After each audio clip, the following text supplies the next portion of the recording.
m'ont fait l'honneur de me désigner président de cette session. Donc, je suis Bernard Yanou, je suis prof des universités à Centrale Supélec en ingénierie de la conception. Nous avons trois rapporteurs dans une thèse d'HDR. Donc, Karine Barrette, directrice de recherche à l'INRA. Catherine Delboulet, maître de conférence habilitée à diriger les recherches à l'Université Paris-Descartes. Laurent Hazard, directeur de recherche à l'INRA. Et Guillaume Martin, qui est le rapporteur, donc chargé de recherche HDR à l'INRA. Voilà. Donc on va accorder 45 minutes, plus ou moins l'incertitude, voilà, pour t'exprimer sur ton travail de ces dernières années, ton projet de recherche. Et ensuite, on se fera un plaisir de te poser de nombreuses questions. Merci bien. Bon, bienvenue à tous à cette soutenance d'habilitation à diriger les recherches. Merci de votre présence, merci au jury du temps que vous avez déjà accordé à ce travail et que vous allez encore y accorder aujourd'hui. J'ai intitulé mon mémoire d'HDR « La recherche agronomique au prisme de la conception » et je vais passer un tout petit peu de temps sur les mots de ce titre. La recherche agronomique parce que c'est mon entrée. Alors j'ai remis une petite définition pour les non-agronomes. La recherche agronomique, c'est la recherche qui cherche à comprendre comment plantes, sol et climat se combinent pour aboutir à une production. Et donc vous le voyez avec cette définition, c'est une recherche qui a une forte part ingéniérique. On ne cherche pas simplement, dans une part de l'agronomie, on ne cherche pas simplement à expliquer ce qui se passe dans les champs, mais bien à se voir en position d'aide à l'action des acteurs du monde agricole et notamment des agriculteurs. Et c'est cette part ingéniérique de la recherche agronomique qui m'intéresse, puisque mon souci depuis le début de mes travaux, c'est de contribuer à une recherche agronomique plus utile. Et ce, d'autant plus que le monde agricole fait face à des défis d'une ampleur inégalée depuis la fin de la Seconde Guerre mondiale. Et donc ces défis du monde agricole, c'est autant de défis pour la recherche agronomique. Alors au prisme de la conception, l'idée c'est d'utiliser les travaux d'une communauté de recherche pour avancer dans ma compréhension, le développement d'une recherche agronomique plus utile. Le terme de prisme, il est important pour moi. J'assume qu'il engage un regard un peu déformant, mais je pense que c'est ce regard déformant qui me permet de me décaler, de produire des choses un peu originales sur le sujet. L'idée, donc, c'est... je l'ai découverte via les travaux d'ergonomie de langue française, d'ergonomie de l'activité. À un moment, je travaillais sur la conception d'outils, où je faisais l'hypothèse qu'en fait... concevoir un outil avec les utilisateurs, ça allait le rendre plus utile. Et donc c'est tous les travaux de l'ergonomie qui plaident pour impliquer dans la conception l'activité de ceux pour lesquels on conçoit qui m'ont intéressée. Donc ces travaux, c'est des méthodologies, mais c'est aussi tout un discours théorique sur la conception, qui plaide donc pour l'idée d'une conception comme une activité qui engage des raisonnements spécifiques, où il faut s'interroger sur les acteurs impliqués, et qui provoque du développement des apprentissages. Alors c'est des travaux qui m'ont vraiment beaucoup plu, beaucoup stimulé. Et donc j'ai cherché à élargir la vision que je pouvais avoir de ce concept de conception en allant regarder plus largement dans la communauté de recherche qui travaille sur ces questions, c'est les design studies. Donc dans la suite, je vais employer design et conception comme deux termes similaires, synonymes.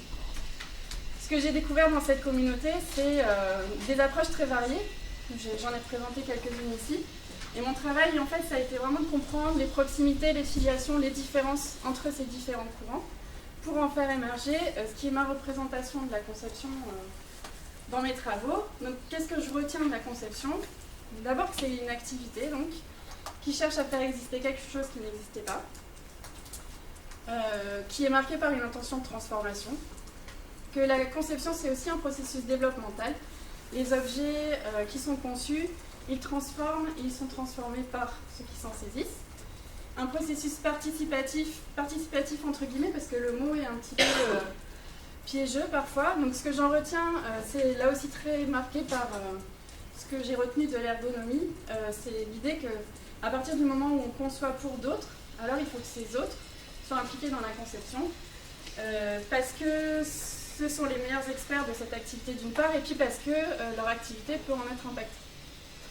Et enfin, l'idée d'un processus dialogique que j'essaie de traduire dans cette représentation très simple. En fait, dans la conception, il se passe deux choses. Il faut formaliser la problématique de conception qui n'est pas donnée au départ, problématique, problème de conception, et il faut formaliser des solutions de conception. Et ça ne se passe pas de façon chronologique, ça se passe ensemble, ça se joue ensemble. Et c'est pour ça qu'on parle de processus dialogique, et c'est pour ça que j'ai tenu à individualiser un troisième pôle qui est le pôle qui articule en fait la formalisation de la problématique et la formalisation des solutions. Alors, pourquoi aller chercher le prisme de la conception pour travailler la recherche agronomique, sur la recherche agronomique? Et d'abord, qu'est-ce qu'on conçoit en agronomie, enfin, dans le monde agricole? En fait, une variété d'objets, j'en ai représenté certains, qui vont me sembler évidents, des outils d'aide à la décision, des machines, d'autres qui seront peut-être moins évidents pour vous, des races, des variétés, des paysages. Et de fait, je suis rentrée dans les problématiques de conception en travaillant sur différents objets. Et donc j'ai déployé dans différentes directions ce prisme de la conception, en travaillant d'abord sur la conception d'outils par les agronomes pour les acteurs du monde agricole, ensuite sur la conception de systèmes de culture. Donc pour une définition très simple, les systèmes de culture, c'est la façon dont l'agriculteur organise dans son exploitation ses cultures, ses techniques, pour aller vers un objectif. Et donc là, j'ai travaillé d'abord avec l'idée de l'agronome, le chercheur agronome concepteur de systèmes de culture, avant d'aller vers l'idée d'un agriculteur qui serait concepteur de ces systèmes de culture. Et puis troisième volet, l'idée que la conception, ce serait une façon de faire la recherche. Donc c'est ces trois axes sur lesquels je vais revenir maintenant, un peu plus en détail. Alors sur la partie du chercheur agronome concepteur, deux objets de conception. D'une part, les outils d'aide à la décision, et d'autre part, les systèmes de culture innovants. Et juste dans toute la suite, je vais garder le même code couleur où je vais figurer en bleu les terrains sur lesquels j'ai travaillé, en vert les collaborations que j'ai eues sur ces terrains, et en rouge les travaux de référence qui m'inspirent dans ces travaux. Donc sur la conception d'outils d'aide à la décision, d'OAD, je suis rentrée dans cette problématique au moment de ma thèse. C'est la grande époque, dans les années 2000, des modèles agronomiques, avec des modèles assez complexes qui miment des processus de croissance, de développement. Il y a une espèce d'évidence, de conviction dans la communauté à ce moment-là que ces modèles vont devenir des outils très utiles aux agriculteurs, aux acteurs du monde agricole en général. Or là-dessus, ils échouent quasi systématiquement. Et la proposition qu'on a faite dans ma thèse avec Marie-Hélène Geoffroy et Marianne Cerf, c'était d'interpréter cet échec comme un problème de conception. Donc, si les modèles ne sont pas utilisés, c'est qu'ils sont mal conçus par rapport à cet objectif. Ça, je l'ai travaillé sur la conception, sur le cas de la conception de l'outil Diagvar, qui est un outil d'évaluation des variétés de blé, qui est destiné aux personnes qui font de la sélection de variétés de blé, aux personnes qui inscrivent ces variétés de blé sur un catalogue qui permet de commercialiser les variétés, et sur les personnes des instituts techniques qui se chargent de faire une première évaluation de ces nouvelles variétés pour faire un conseil en fait, aux agriculteurs. Et donc c'est à ce moment-là que je me forme à l'ergonomie, et j'en retiens en fait deux grands principes. Celui d'abord de ramener l'usage dans la conception, et d'autre part de continuer la conception dans l'usage. Alors comment est-ce que je m'y prends? Qu'est-ce que je propose pour ramener l'usage dans la conception? En fait, je vais procéder à une analyse de l'activité d'évaluation des variétés de blé en voyant les différents acteurs que je vous ai mentionnés avant, les utilisateurs potentiels. Et donc ça me permet de mettre à plat un modèle, une représentation de cette activité d'évaluation des variétés de blé. Et je mets en évidence des invariants de cette activité, des choses qui ne bougent pas d'un acteur à l'autre, des points de diversité et des points de contradiction, c'est-à-dire en fait des tensions dans l'activité d'évaluation des variétés. Et ces différentes composantes, je vais m'en servir pour continuer la conception de l'outil Diagvar. Alors cette méthodologie que j'ai mise au point dans la thèse, ensuite elle a été retravaillée en étant comparée à d'autres travaux menés par des collègues du collectif IDEAS, sur lequel je reviendrai plus tard. Et donc ça nous a permis de faire émerger la méthode de diagnostic des situations d'usage, où on cherche à faire deux choses en fait: caractériser la diversité des situations d'usage potentielles de l'outil qu'on est en train de concevoir, et puis faire aussi une étude des outils dont les acteurs disposent déjà pour faire ce qu'on pense que l'outil peut les aider à faire. Et c'est ce qui est produit par ce diagnostic des situations d'usage, c'est une pierre pour continuer, pour faire de la conception d'outils d'aide à la décision. Sur le volet continuer la conception dans l'usage, j'arrive à un deuxième moment un petit peu plus tard dans le processus de conception. J'ai un prototype de l'outil Diagvar et je vais, en fait, pour continuer la conception dans l'usage, je vais simuler l'usage de ce prototype dont j'ai mis une petite photo ici, un prototype informatique. Donc j'ai proposé une méthode à l'époque fondée sur des scénarios d'utilisation, de l'utilisation du prototype par les utilisateurs, qui ensuite ont un temps d'utilisation indépendant, puis qui reviennent pour qu'on échange tous ensemble sur ces temps d'utilisation. Donc cette méthode-là, un peu comme dans le cas du diagnostic des situations d'usage, elle a été hybridée, retravaillée à l'aune des travaux, des propositions d'autres collègues, pour arriver à une méthodologie de mise en usage de prototypes qui, là aussi, permet fait office de méthode de conception des OAD. Donc, outre cette production de méthodes de conception participative, je vais aussi m'attacher à produire des méthodes d'analyse des processus de conception. Pour ça, je vais me fonder sur des échelles plutôt micro, donc je vais chercher à décrypter le contenu des réunions de conception. Alors ça, je l'ai fait sur 2 séries de travaux. La première, c'est à l'occasion d'un travail qu'on a mené avec Flore Barcellini et Marianne Cerf sur l'outil MASC, qui est un outil d'évaluation multicritère des systèmes de culture. Donc c'est un outil qui agrège en fait toute une série de critères pertinents pour évaluer les systèmes de culture sur des dimensions à la fois sociales, économiques et environnementales. Et donc, on a été invité par les collègues qui concevaient cet outil MASC à suivre les réunions de conception qu'ils avaient organisées avec les utilisateurs. Et donc, ce qu'on a fait, c'est qu'on a essayé de décrypter en fait la nature de ce qui se discutait dans les réunions de conception sur différents niveaux et de regarder les contributions respectives de chaque utilisateur, de façon en fait à faire émerger des rôles effectifs des participants dans les processus de co-conception. Deuxième travail, là où j'ai cherché plutôt à analyser le développement qui était provoqué par la conception. C'est un travail que j'ai fait sur mes données de thèse, donc la conception du site Diagvar, avec Françoise Etienne et Michael Baker à Télécom. Alors ce que j'ai cherché à faire là, c'était prendre une réunion de conception où on avait des concepteurs et des utilisateurs, des évaluateurs de variété. Et là aussi, j'ai en fait essayé de suivre dans le temps de la réunion les niveaux sur les objets dont les gens discutaient. Les objets 1 et 2 plutôt spécifiques aux scientifiques concepteurs parce que c'était des concepts scientifiques et des éléments statistiques. Ces objets-là plus spécifiques aux évaluateurs, c'était ceux relatifs à l'outil et l'activité d'évaluation variétale. Et donc en suivant dans le temps, j'ai regardé en fait à quel moment les scientifiques commençaient à parler d'objets plus spécifiques aux évaluateurs et vice-versa, et ce que j'ai interprété comme des traces de développement en fait, occasionnées par la conception.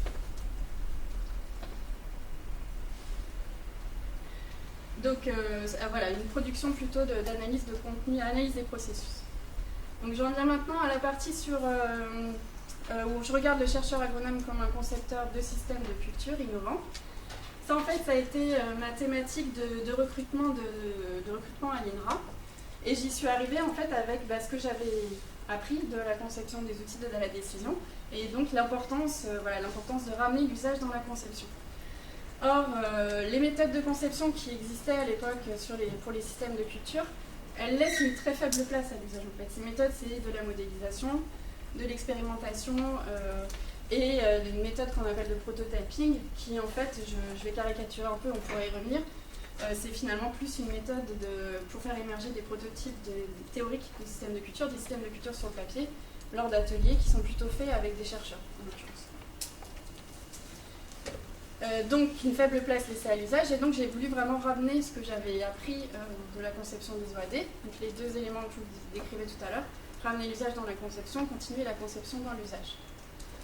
Alors ça, ces travaux-là, je les ai faits dans un terrain qui est devenu un peu emblématique pour moi, qui est le territoire de Brinon, une aire d'alimentation de captage, donc un territoire qui alimente un point de captage sur lequel il y a une problématique d'eau potable.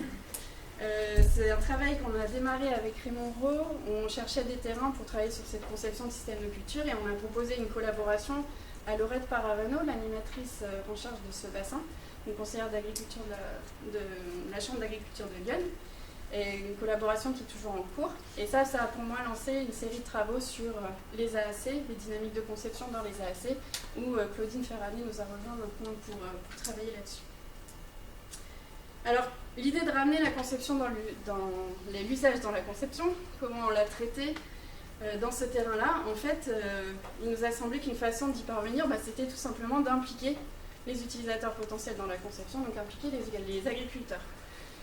Et donc au démarrage du travail d'Andrinon, on a proposé en fait de mettre en place, de développer la méthode de prototyping via des ateliers de conception, mais où là les agriculteurs seraient au centre et les agriculteurs du territoire, donc une approche plutôt collective de conception avec les agriculteurs du territoire. Et sur l'idée de continuer la conception dans l'usage, là en fait, il y avait, je pense qu'on a réalisé à ce moment-là avec Raymond que souvent pour les agronomes, la conception ça s'arrêtait à l'invention, qu'on n'allait pas jusqu'à l'implémentation et du coup qu'on ne valorisait pas le fait que l'implémentation ça fait partie de la conception. Donc pour essayer de travailler ça, on a proposé une méthode de suivi dans le temps du processus de conception, basée notamment sur l'outil tableau de bord. Alors que j'illustre ici, en haut à gauche, vous voyez la structure du tableau de bord tel qu'on l'a proposé à Brunon. Il est guidé par un objectif de résultat, en haut à droite, limiter la concentration en nitrate. Et ça, en fait, on décompose une espèce de chaîne cause-conséquence pour dire s'il y a trop de nitrate, c'est qu'il y a trop de pertes azotées dans les champs au moment de l'hiver. S'il y a trop de pertes azotées, c'est qu'il y a trop d'azote dans les champs. Il faut donc avoir des pompes à nitrate efficaces. Et ça passe par des techniques de repousse, de couvert efficaces, etc. Ce tableau de bord, il est rempli à l'échelle du territoire. Donc c'est plutôt un outil de travail collectif. Vous voyez en dessous, en fait, vous ne voyez pas trop, mais donc la déclinaison de ce territoire année après année. Les bulles étant dans les couleurs les performances qu'on arrive à atteindre dans le bac, est-ce qu'on arrive à atteindre les résultats ou pas, là c'est pardon. Et ça, c'est un moteur pour continuer à discuter constamment la conception dans le territoire. Est-ce qu'il faut revoir les solutions de conception, etc. Et donc, chaque indicateur de ce tableau de bord, il est alimenté par des données individuelles. Et donc, à l'échelle individuelle aussi, les agriculteurs disposent d'un certain nombre de données pour constamment remettre sur le métier les changements qu'ils ont envie de faire dans le bac, dans la AC. Donc, sur cette partie d'agronome concepteur, en travaillant sur la conception de AD, j'ai fait une production de méthodes de conception participative et de méthodes d'analyse de la conception. Et du côté de la conception de systèmes de culture innovants, il y a aussi une production méthodologique avec les ateliers de conception, le tableau de bord. Il y a eu aussi une prise de position qui a été importante pour moi dans la communauté agronomique, de vraiment plaider pour dire que la conception, ça allait au-delà de l'invention, qu'il y avait un rôle clé de la confrontation au réel dans ces problématiques. Et puis un changement de point de vue aussi, en passant des outils d'aide à la décision au système de culture, je travaille en fait sur un objet beaucoup plus large, beaucoup plus englobant. Du coup, ramener l'usage d'un outil, ça s'applique plus bien. C'est toute l'activité de l'agriculteur qu'il faut ramener dans la conception. Et ça m'a amené à me dire, trivialement, tant qu'à faire, est-ce que ce ne serait pas plus pertinent de regarder l'agriculteur comme le concepteur de ces systèmes de culture et moins l'agronome? Donc j'en arrive à cette partie sur l'agriculteur concepteur. Alors cette idée d'agriculteur concepteur, elle m'a amené à trois choses. Creuser déjà dans la littérature ce qui était déjà dit sur l'activité des agriculteurs en général. Ensuite, creuser ce que ça serait cette activité de conception des agriculteurs. Ensuite, réfléchir à la contribution des chercheurs agronomes à cette activité. Alors, sur le premier volet, ça a été l'occasion pour moi de faire une bibliographie, alors que j'ai vraiment orienté sur l'ergonomie de langue française, en l'occurrence, pour essayer de capter ce qui se racontait sur l'activité des agriculteurs. Et alors, il faut savoir qu'en ergonomie, il y a peu de choses sur le monde agricole comparativement à tout ce qui peut exister dans d'autres domaines. Mais il y a quand même des choses, notamment il y a eu toute une série de travaux dans les années 80 Mais on travaillait plutôt sur l'activité de l'agriculteur dans une situation normale de travail ou dans des situations très dégradées, pas tellement dans des situations de changement.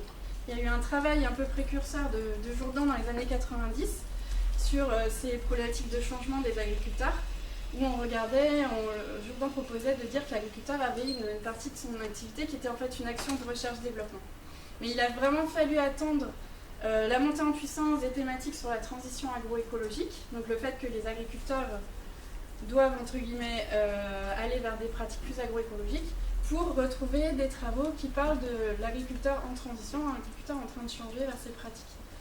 Et là, il y a notamment l'idée que cet agriculteur, il hybride plusieurs profils d'activité. Il est manager de son exploitation, il est opérateur, il fait des tâches dans les champs, mais il en est aussi le concepteur. Alors quel intérêt de prendre ce prisme pour penser l'activité de l'agriculteur? Qu'est-ce que ça amène en fait? Trois éléments de réponse. Le premier, c'est de dire que l'activité que développent des agriculteurs quand ils sont en transition vers l'agroécologie, ça a des caractéristiques des problèmes de conception, des activités de conception. Je pourrais détailler, j'y reviendrai. Deuxième point, revendiquer l'idée d'un agriculteur concepteur, c'est aussi une façon d'affirmer la légitimité de l'agriculteur à fabriquer ce que serait le monde agricole à venir. Donc une dimension un peu politique. Et puis le troisième point, c'est que ça amène des outils de décryptage en fait. Je vous ai remis ici la représentation simple de la conception comme un processus biologique. Et faire fonctionner cette représentation sur l'activité de l'agriculteur, ça peut, et je vais essayer d'illustrer, pointer des angles morts de la recherche agronomique, nous donner des nouvelles pistes de travail. Alors, l'idée, donc on voit, elle semble plutôt pertinente, plutôt séduisante, en tout cas pour moi, mais elle passe par la nécessité de décrire ce que c'est la réalité de cette activité de conception. Et ça, sachant que l'activité de conception est très complexe à observer, elle est complètement imbriquée aux autres, que je vous ai décrites, elle est très implicite, elle passe beaucoup par des raisonnements, donc plutôt du cognitif, du non-dit, elle est très étalée, dispersée dans le temps. Donc j'ai procédé à différentes explorations pour décrire cette activité de conception, d'abord en me centrant sur un volet un peu cognitif. Donc ça a été l'occasion d'un travail qu'on a mené avec Magali Pro et Marianne Cerf sur le forum d'échange entre agriculteurs Agricool.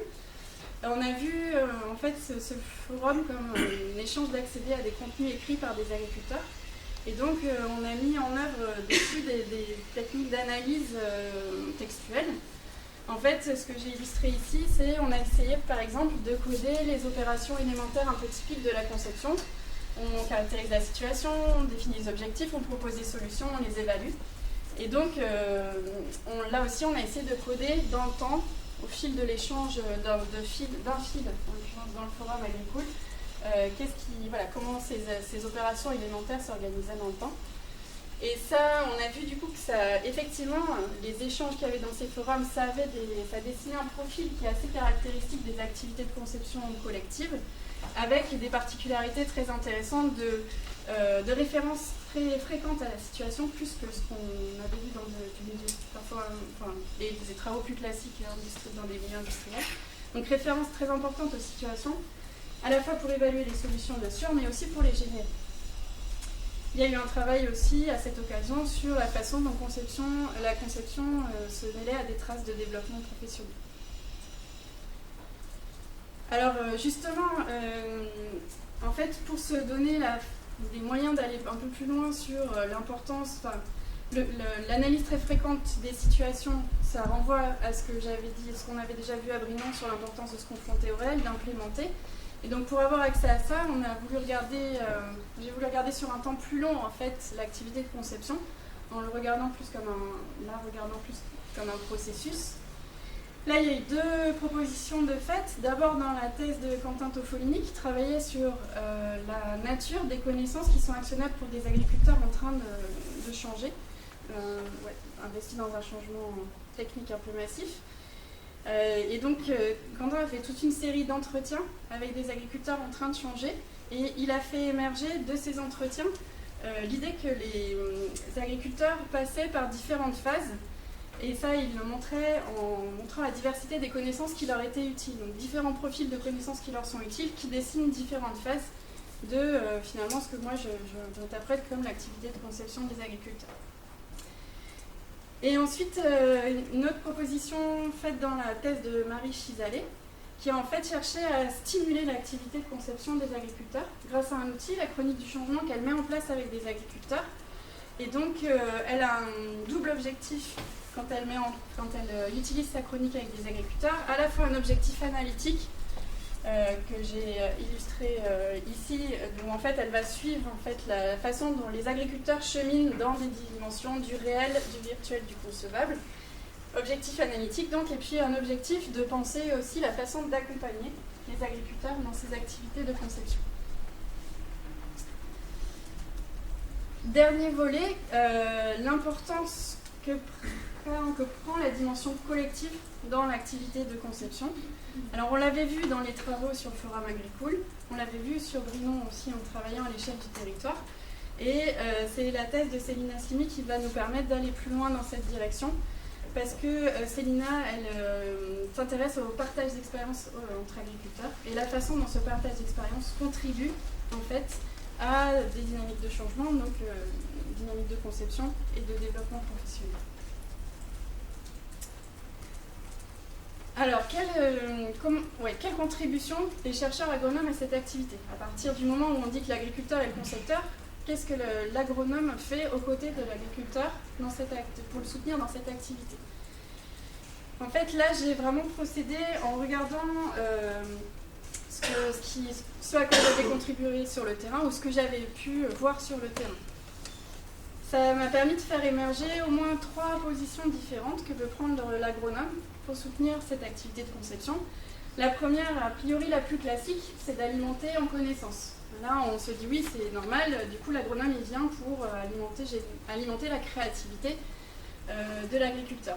Mais en fait, quand on regarde un peu plus finement les connaissances qu'amènent les agronomes dans ces dispositifs, on voit que finalement, elles ne servent pas tant que ça à alimenter la créativité des agriculteurs, mais bien plus à les aider à formaliser le problème de conception.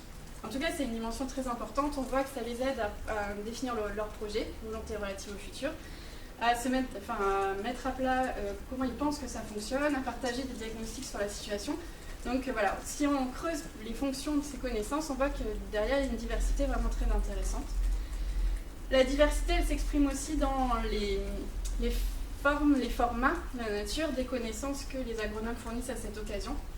Alors là, moi, j'en suis bien moins loin et j'espère les travaux de Chloé Salambier sur ces questions sont vraiment hyper intéressants et donc je pense que ça me permettra d'aller plus loin sur creuser ces histoires de nature, de format de connaissances. Deuxième proposition, celle de mettre en scène l'activité de conception. Donc là, l'agronome, il organise des temps qui sont dédiés à la conception et qui n'existeraient pas sinon. C'est par exemple ce qu'on fait quand on organise des ateliers de conception. Et là, ce qui m'a beaucoup intéressée en tant qu'analyste, c'est que ça me donne une espèce de fenêtre sur les représentations de la conception qu'ont les chercheurs agronomes. Troisième proposition, c'est l'agronome qui soutient la dynamique de conception sur le long terme. Et là, on retrouve tous les travaux qui peuvent être faits sur la conception pas à pas, les nouvelles formes d'expérimentation, d'innovation ouverte, les travaux relatifs à une gestion plus adaptative dans les champs, etc. Donc, sur cette partie agriculteur-concepteur, sur l'analyse de ce que l'ergonomie a pu dire de l'activité des agriculteurs, moi je trouve que ce serait vraiment un travail à poursuivre et ce serait une bonne façon, je pense, d'animer un travail en ergonomie avec les ergonomes dans l'INRA et hors INRA. Sur l'analyse de l'activité de conception des agriculteurs, j'ai produit des premiers décryptages de cette activité qui est quand même assez complexe à observer et on commence à aller maintenant vers des propositions d'outils pour la stimuler. Et enfin, sur la contribution des chercheurs agronomes à cette activité, là ce qui est vraiment important pour moi, c'est vraiment de revendiquer que plaider pour regarder l'agriculteur comme un concepteur, ça ne disqualifie pas du tout le rôle de la recherche agronomique dans cette activité. Au contraire, ça nous donne des nouvelles clés pour penser comment l'agronome peut contribuer à cette activité. Et avec ce changement de point de vue, l'agronome non plus concepteur mais contributeur à la conception, on va vers l'idée que ce ne sont pas les mêmes outils du coup qu'il va fournir, pas les mêmes connaissances qui sont utiles aux agriculteurs pour les soutenir dans la conception, et donc pas les mêmes connaissances à produire pour les agronomes. Et ça m'amène à l'idée de regarder la recherche agronomique comme une recherche par le design. Alors qu'est-ce que j'entends par cette expression? En fait, elle vient des travaux d'Alain Fandeli, qui distingue une recherche pour le design, c'est la recherche un peu contextuelle qu'on met à jour, qu'on fait pour un projet donné spécifique. La recherche sur le design, donc une réflexion sur les outils méthodologiques et théoriques de la conception. Et une recherche par le design, où en fait, la conception, c'est vu comme un moyen particulier de connaître le monde. Et ma proposition, c'est de dire que la recherche agronomique qui est tournée vers l'action, c'est une recherche qui se rapproche d'une recherche par le design et qui pourrait l'être encore davantage. Alors, cette idée de recherche par le design, du coup, ça exige, de mon point de vue, de creuser en quoi l'agronomie recherche par le design, elle produit des connaissances originales. Et puis, c'est une façon aussi pour moi de relire le lien entre agronomie et action. Et ce lien, il est clé pour moi pour penser les questions d'utilité de la recherche agronomique. Donc, sur le premier volet, l'idée c'est vraiment de dire que l'agronome qui passe par des processus de conception, il produit des connaissances, des connaissances scientifiques originales. Ça nécessite d'étudier les liens entre conception et production de connaissances. Ce que j'ai proposé de faire en revenant au contenu, encore une fois, de ce qui se passait dans les processus de conception. Alors, quels outils pour faire ça? En fait, des travaux qui discutent des liens entre design et science, il y en a beaucoup dans les design studies. Plein de papiers vraiment hyper intéressants, mais plutôt conceptuels des prises de position. Très peu d'empirisme derrière cette question-là. Et donc, je me suis en fait fabriqué des représentations heuristiques en m'inspirant de la modélisation CK, qui propose en fait de voir la conception comme articulant un espace des concepts et un espace des connaissances. Et donc, ça m'a donné des idées pour suivre finement les liens entre conception et production de connaissances. Donc, deux travaux pour faire tourner cette idée. La première tentative, ça a été sur mes travaux de thèse en fait, où a posteriori, je n'avais pas besoin de tout voir, a posteriori, j'ai essayé de réinterpréter ce qui s'était passé dans ma thèse en distinguant un espace des concepts, donc la façon dont l'outil Diagvar avait avancé dans ma thèse, un espace de la situation de mise en action, pour parler de l'usage de cet outil Diagvar, et ce que vous voyez au centre, c'est l'espace des connaissances. Vous voyez donc, j'ai essayé d'expliquer comment l'avancée dans les concepts, et dans le concept et la situation de mise en action, ça avait permis de mettre à jour des trous de connaissances, dont certains que j'ai pu traiter. Alors Quentin Tofolini est allé beaucoup plus loin que ça dans un post-doctorat, puisqu'il a fait le même genre d'analyse, mais bien plus finement, et sur 9 cas d'études de collègues chercheurs qui étaient investis dans des processus de conception. Et vous voyez, on retrouve en fait l'idée de formaliser différents espaces, ici l'objet désirable vers lequel on va, les représentations des processus, de comment on pense que ça se passe derrière, et l'espace des connaissances ici, pour essayer de décrypter plus finement la nature des connaissances produites, les mécanismes par lesquels elles sont produites, et les moteurs de cette production de connaissances. Voilà, donc pour ces travaux sur une recherche agronomique par le design qui produirait des connaissances originales. Et concernant la relecture du lien entre agronomie et action, alors pourquoi revenir à ce lien? Parce qu'il est en fait vraiment constitutif de l'agronomie qui m'intéresse. Le rapport à l'action que peut avoir la recherche agronomique, c'est une question historique dans la discipline. Ce rapport, il bouge dans le temps, on est plus ou moins proche de l'action, plus ou moins investi dans l'action. Et on a plein de débats dans la discipline sur comment ce rapport à l'action, il conditionne nos objets, nos méthodes, notre production de connaissances.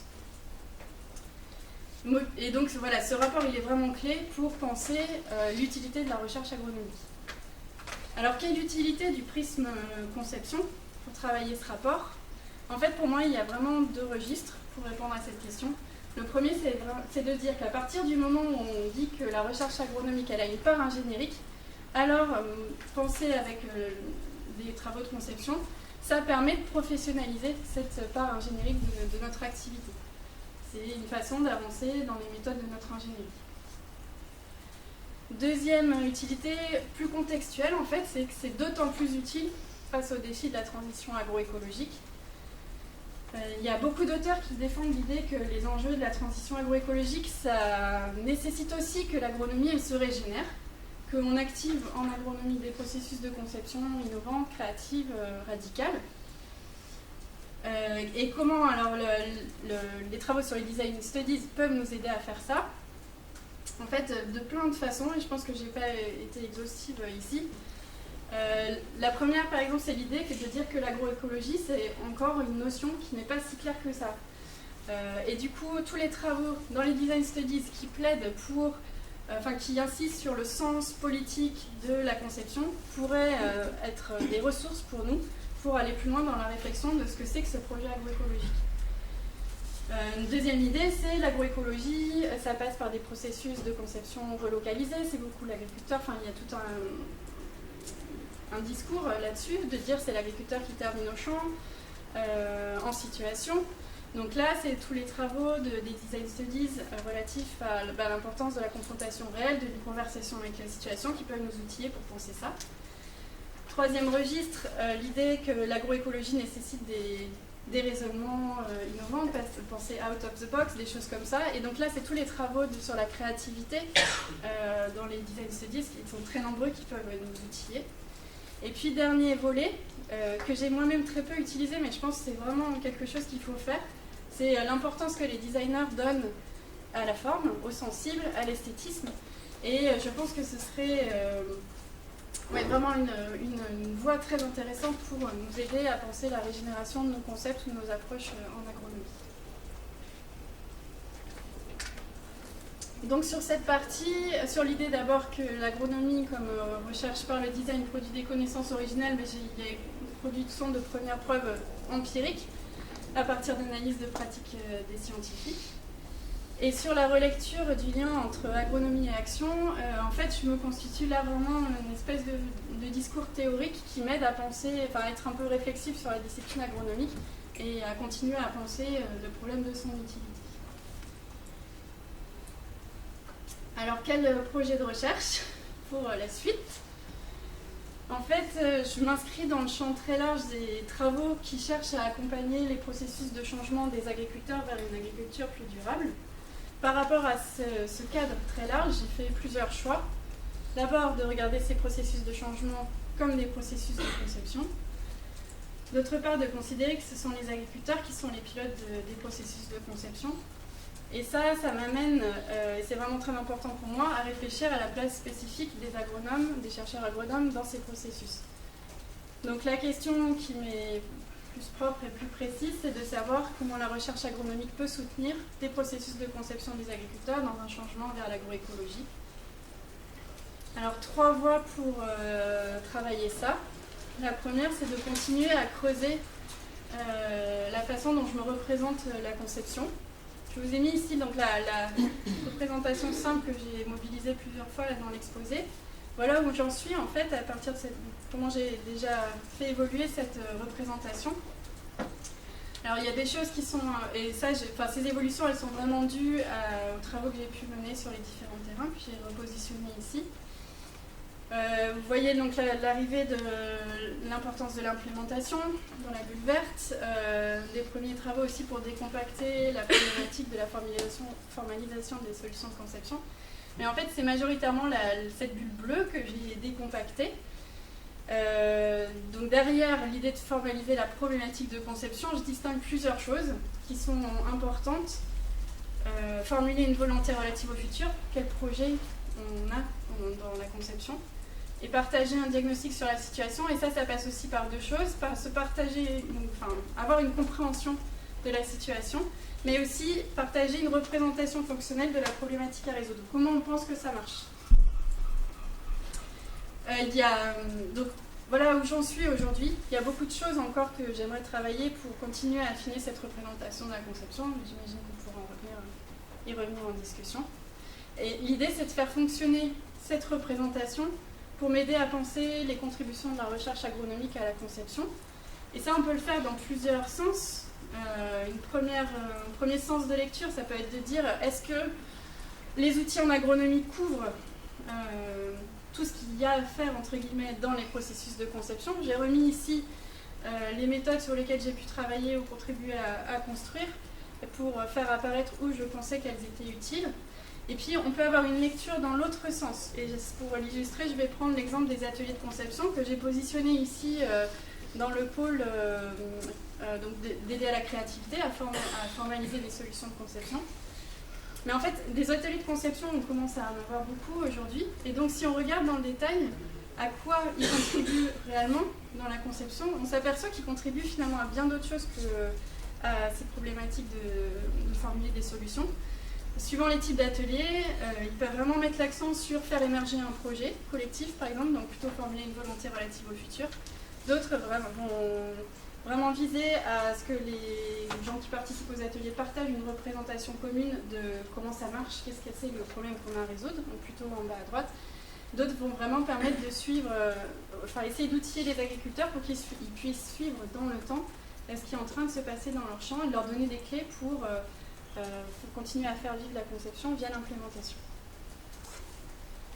Alors, oui, et donc tout ça, ça m'amène à aller vouloir creuser l'idée d'outils d'aide au design, donc non plus des outils d'aide à la décision, mais bien des outils d'aide au design. Qu'est-ce que ce serait? Donc là-dessus, il y a les travaux de thèse de Maud Pignot qui constituent vraiment une première base intéressante, et je pense que c'est vraiment une idée que j'ai envie de creuser pour la suite. Alors, cette analyse des contributions de la recherche agronomique, elle n'a pas qu'un objectif méthodologique. C'est aussi une façon pour moi de continuer à analyser les pratiques des chercheurs agronomes au prisme de la recherche par le design. Ça produit une espèce de revendication de ma part de dire qu'on a besoin en agronomie d'avoir une culture de la conception beaucoup plus affirmée. Et donc ça, il faut réfléchir aux façons d'y parvenir. Et puis, pour continuer à travailler cette idée d'une recherche par le design, ça m'enjoint aussi de continuer à travailler sur ces liens entre connaissance et conception, quelles connaissances utiles à la conception et quelles connaissances produites à l'occasion de la conception. Alors, quel dispositif de travail pour parvenir à faire ça? Le collectif IDS, en fait, qui est mon principal collectif de travail aujourd'hui. Donc IDS, c'est un collectif de chercheurs au travail sur des problématiques de conception de systèmes agroalimentaires vers plus de durabilité. Il fonctionne sur 3 pieds. Donc un volet recherche avec un réseau de chercheurs qui échangent sur leurs travaux. Un volet formation auprès à la fois des étudiants, plutôt élèves ingénieurs, mais aussi auprès des collègues chercheurs agronomes et collègues du développement. Et puis un volet centre de ressources. L'idée, c'est de mettre à disposition des ressources qu'on commence à juger suffisamment stabilisées pour en envisager la transmission et comme une façon aussi de continuer à produire, nous faire avancer sur ces ressources. Alors, qu'est-ce que j'apporte à ce collectif? Donc, j'ai fait partie, en binôme avec Marie-Hélène Geoffroy, on a participé à la préfiguration de ce collectif et aujourd'hui, je fais partie de la cellule d'animation d'IDS. Ce que j'y apporte, dans le fond, c'est sans doute la position réflexive que je peux avoir sur les travaux d'agronomie par rapport à la conception.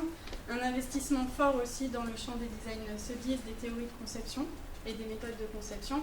Et puis donc l'interdisciplinarité que j'essaye de porter qui me permet de pouvoir comprendre et dialoguer avec un panel large de collègues facilement. Ce que j'y trouve principalement de plus, c'est un accélérateur de recherche parce qu'en fait, via toute la comparaison de travaux qu'on peut faire entre collègues, l'accumulation de cas d'études, ça nous permet quand même d'être beaucoup plus productif, d'aller plus vite sur des dimensions de généricité de ces travaux. Et c'est aussi un vecteur de mise en débat et de mise en visibilité pour moi, à la fois dans la partie formation, le volet formation d'IDS et puis le volet centre de ressources. Au-delà du collectif IDS, Il y a aussi l'encadrement de thèse comme des moteurs d'exploration vraiment puissants pour aller dans des directions souvent très originales et souvent non anticipées aussi. Et donc c'est là que je trouve aussi beaucoup de ressources pour continuer à explorer ces articulations entre agronomie et conception. Alors, quelle communauté disciplinaire de travail? En fait, le panorama large que j'ai pu faire sur les design studies, ça m'a quand même vraiment permis de réaffirmer que c'était des approches d'ergonomie de conception que je me sentais le plus proche. Donc ça a pour conséquence que c'est important pour moi de maintenir des interactions avec la communauté des ergonomes. Ça me donne envie aussi de continuer à mettre en visibilité nos travaux dans les design studies, avec aussi l'envie d'identifier des collègues qui ne se revendiqueraient pas forcément de l'ergonomie à l'international, mais qui seraient dans des approches assez similaires. Et puis c'est une façon aussi de travailler, continuer à travailler sur c'est quoi l'originalité ou au moins l'intérêt de nos cas agroalimentaires dans cette communauté où c'est quand même relativement original. Du côté plus biotechnique, l'envie d'aller m'investir, enfin en tout cas de creuser plus ce qui se dit dans les communautés de recherche qui ciblent vraiment sur l'agroécologie. L'envie aussi de découvrir de faire fonctionner mes travaux sur d'autres objets agricoles, donc plus pérennes, vers l'élevage. L'idée là c'est de capter des directions originales de travaux que je peux analyser au prisme de la conception. Et puis pour terminer la partie internationale, alors elle se joue par les design studies, puisque là la communauté est vraiment très internationale. Et en revanche du côté de l'agronomie, je pense qu'on a une prise de position à faire là. On a en France des approches quand même vraiment originales sur ces articulations à la conception, qui sont pas... c'est pas facile d'identifier des interlocuteurs à l'international, donc l'enjeu pour nous c'est sans doute là de faire une prise de position et de leadership sur ces questions pour essayer de faire porter notre regard original à l'international. Voilà, je vous remercie.